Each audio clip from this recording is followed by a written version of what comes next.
Module 3, Unit 2, Accountability.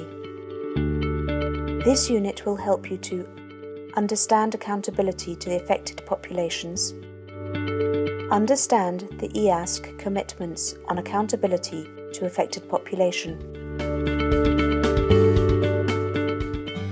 We have seen in Module 1 that one of the main pillars of the transformative agenda is accountability. Daniel is aware of the importance of involving affected population in all the activities, but he would like to have more information about how to operate it in his daily activities. He thinks that Louise could advise on this. Hello Louise, how are you? I have heard a lot about accountability, but I would like to understand exactly what kind of activities I can carry out to improve accountability in the context of our interventions in Mali.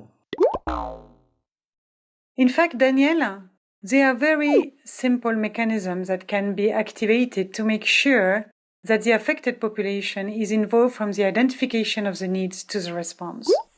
The following material will help you to understand what is accountability and how to operationalize it in the context of a humanitarian intervention. In 2003, the Global Humanitarian Platform adopted a number of standards in accountability and quality management, also called the Humanitarian Accountability Partnership, to better ensure accountability to the affected population. The following video clearly shows how to implement such standards in the context of humanitarian interventions.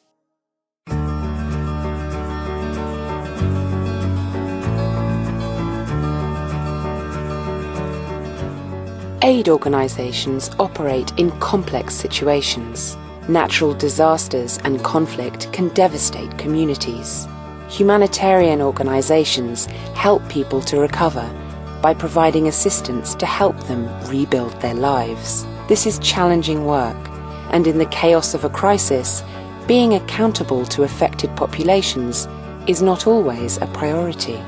During a crisis, aid organisations hold a huge amount of power, whether they're providing food, shelter or medical assistance. For the affected population, their actions could mean the difference between life and death.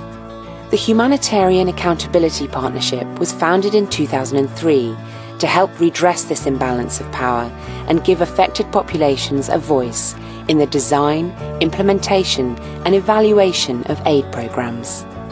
By implementing the HAP standard and its 6 benchmarks, aid organisations are known to be more accountable.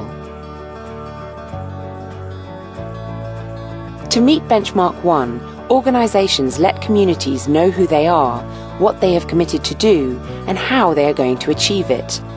With this information, communities can hold them to account. Benchmark 2 makes sure that aid workers have not only the right skills, but also the right attitudes for the job.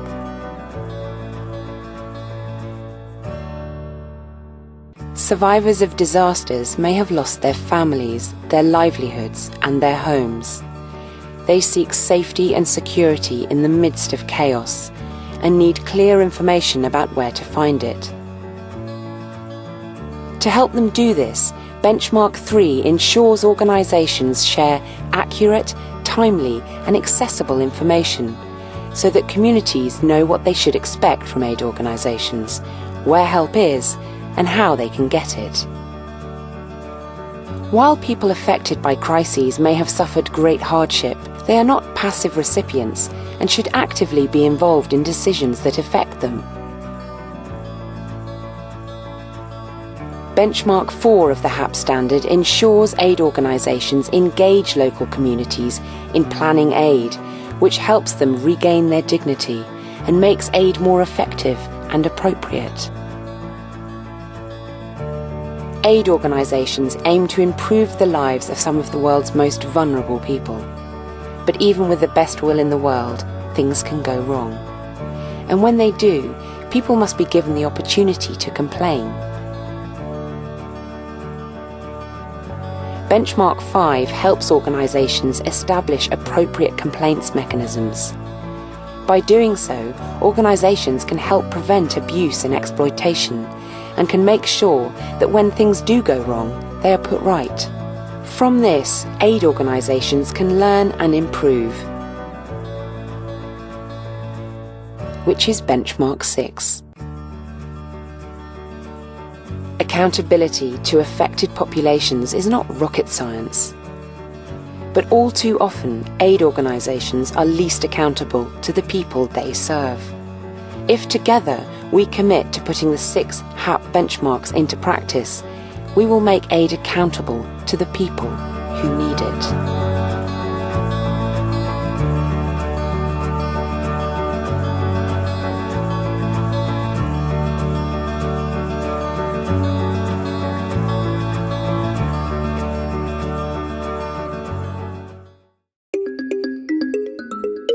Following the experience of the Humanitarian Accountability Partnership, in 2011, the EASC endorsed the Commitments on Accountability to Affected Populations, commonly called the CAAP or CARP.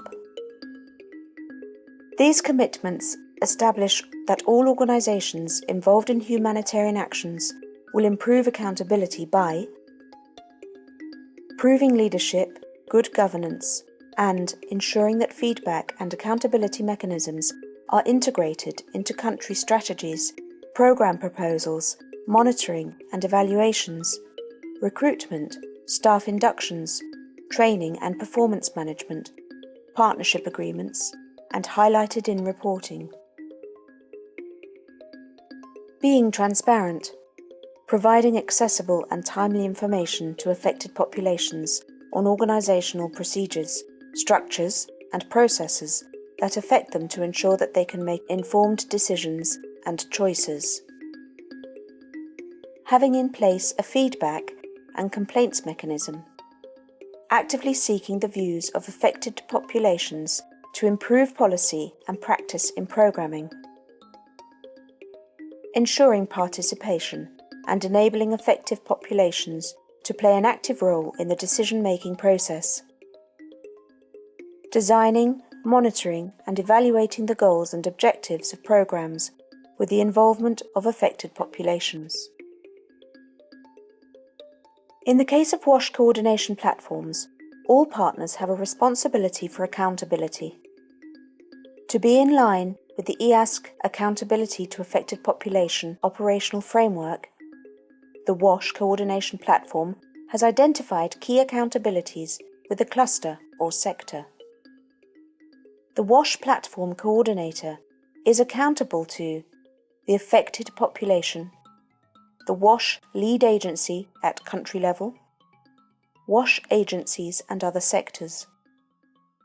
The WASH lead agency is accountable to the affected population, the humanitarian coordinator, the resident coordinator and the humanitarian country team. WASH platform agencies, national governments for information and coordination, donors and others providing funding or resources for their programs. WASH platform partners are accountable to the affected population, national government for information and coordination, donors and others providing funding or resources for their programs, each other. National governments and state institutions are accountable to the affected population, donors and others providing funding or resources for their programs. As you could easily see in the video, accountability is not rocket science, but its implementation is not always easy in the context of an emergency. That is why it's always better to be prepared in advance. I see. I would start by developing an action plan to enhance accountability. Good idea, Daniel.